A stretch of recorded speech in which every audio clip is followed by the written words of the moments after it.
dit que quelques jours seulement avant le Tết, la fête traditionnelle la plus importante des Vietnamiens.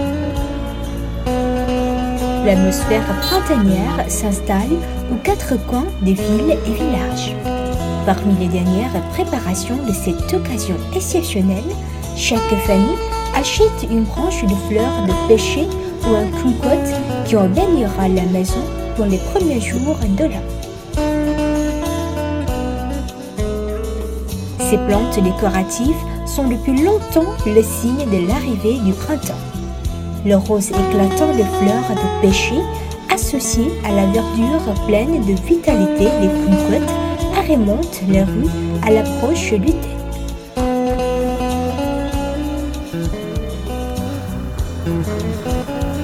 Si depuis des années, le village de Nhật Tân est un lieu fréquenté des amateurs de pêcher, celui de Tứ Liên, dans l'arrondissement de Tây Hồ, est reconnu comme la destination préférée des amoureux de kumquat.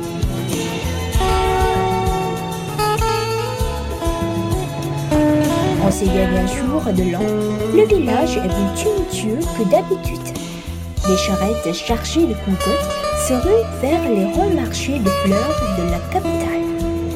Les arboriculteurs se précipitent de tailler les plantes avant de les apporter aux clients.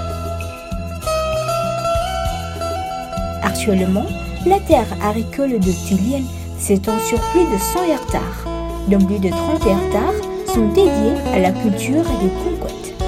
En 2019, le village abrite environ 500 foyers exerçant ce métier et attire ainsi 1000 travailleurs.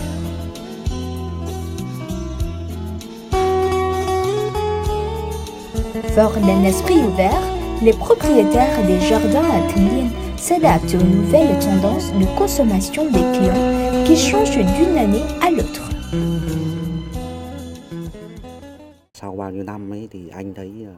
Après plusieurs années de travail, je constate une évolution de la demande des consommateurs qui préfèrent les bonsais de kumquat cultivés dans les baquets ou les pots en céramique venus de Phú Lãng, Bát Tràng ou Tháp Chàm.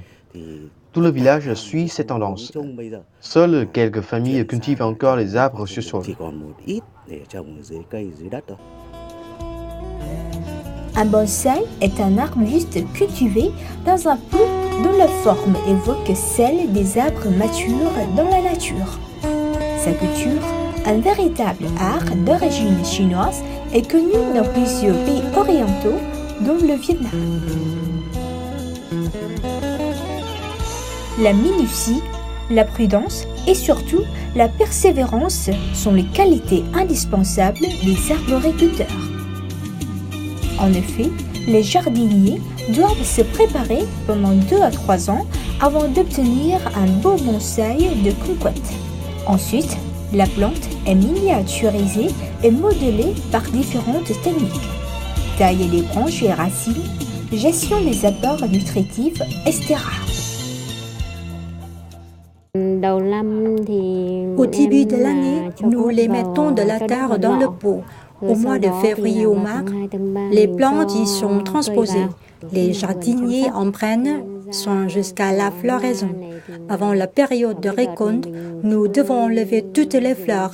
Au moment convenable, les fleurs sont soignées jusqu'à la fructification, qui sera contrôlée afin de garantir la quantité et la qualité des fruits sur une plante. Ce travail dépend essentiellement de la taille de l'arbre et de la dimension des baquets ou des pots. Pour cette année de cochon, le jardin de M. Thao abrite environ 700 kumquats, dont plus de 200 ont déjà été délivrés aux clients. Le reste le sera rapidement durant les derniers jours qui précèdent le Tết. Les acheteurs, amateurs de bonsaï, se révèlent sérieux devant la palette variée de plantes que les jardins leur proposent. Les plantes les plus souvent choisies sont celles de taille majestueuse et originale que l'on appelle souvent kumquat des 4 éléments précieux car elles réunissent les 4 éléments: fruits oranges, fruits verts, fleurs et bourgeons. Le prix pour chaque bonsaï va de 200 000 à des centaines de millions de $. Cette année, c'est la première fois que je visite ce village de Pilien pour choisir un kumquat. Je suis très étonné car je ne savais que les kumquats étaient cultivés dans les grands vases ou sur sol. Je suis très intéressé par bonsai de kumquat cultivés dans les pots. Ici, je peux comprendre les techniques originales de culture des jardiniers.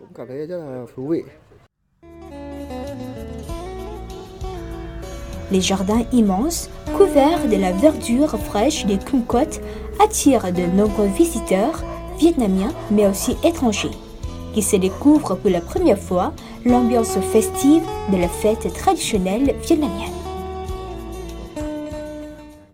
Je suis très impressionnée parce que c'est immense. Je trouve que c'est magnifique, toutes ces cultures de mandariniers comme ça. À Noël aussi, on mange des mandarines en France pour célébrer Noël. Ça fait aussi partie de la tradition. Mais on n'a pas l'arbre complet, on mange juste des mandarines. Là, c'est vrai qu'en fait, ça fait un peu comme un arbre de Noël décoré avec des boules. Et c'est très beau.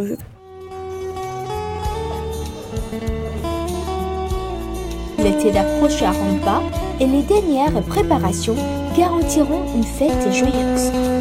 Les réunions familiales seront remplies de joie et de tendresse, faites de repas copieux, d'odeurs d'encens et de branches garnies de fleurs de pêcher ou de kumquats fructifiés, signe d'une nouvelle année chanceuse et heureuse.